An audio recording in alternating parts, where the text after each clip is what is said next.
The Horse Farms Forever 2025 Conservation Summit was held on November 13, 2025 at the Ocala Breeders' Sales Arena. This year's keynote speaker, Dr. Temple Grandin, Distinguished Professor of Animal Science at Colorado State University, is a pioneering voice in animal science and autism advocacy.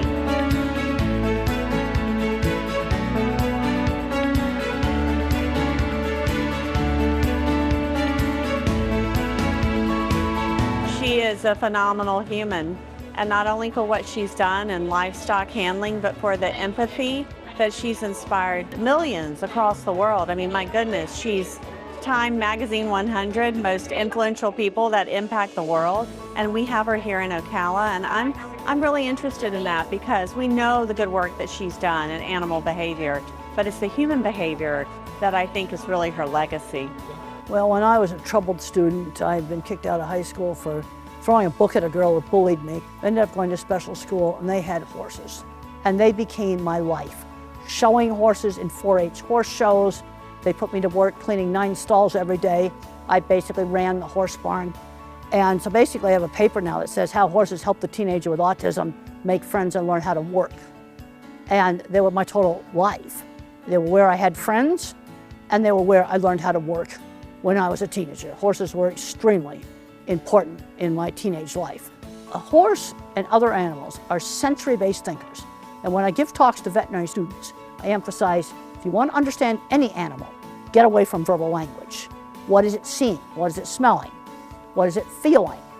And in some of my very first work with cattle, I got in a chute and they were like afraid of a reflection, afraid of a shadow, things that we tend to not notice. It's a sensory-based world, not a word-based world.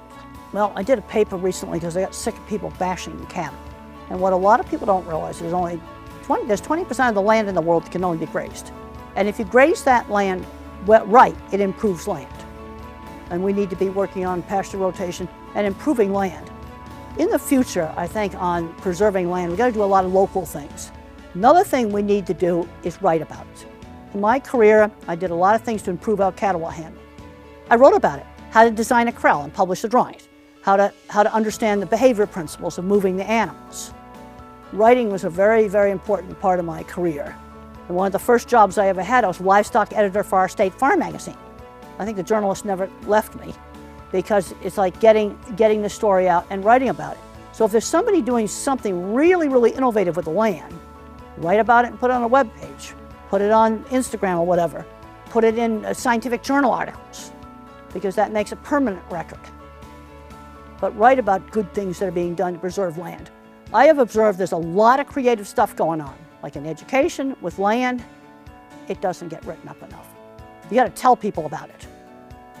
Well, I've been doing a lot of talks recently on different kinds of thinking. I'm what's called an object visualizer. Everything I think about is a picture, but I'm very bad at higher math and algebra.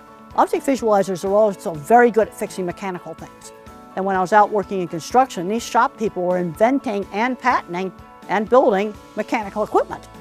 And then you need the mathematical engineers for things like refrigeration systems. You need to have both.